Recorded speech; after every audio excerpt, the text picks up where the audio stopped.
Казвам се Дамян Рачев Кичуков, полковник от запаса. Роден съм на 18 декември 1944 година в село Войнагово. Това е Карловска община, Пловдивска област. Книгата за мен е един прозорец към света, както в минало, настояще и бъдеще време. Много обичам да чета най-много исторически книги и съм много доволен, че повечето от книгите ги намирам в нашата регионална библиотека град Шумен.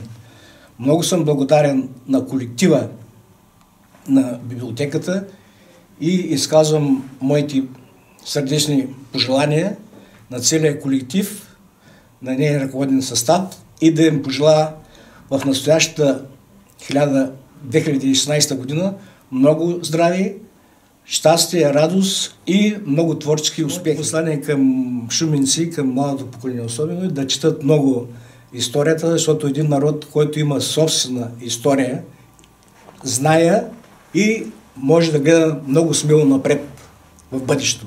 И в заключение искам да подчертая, че аз считам нашата регионална библиотека като мой втори дом.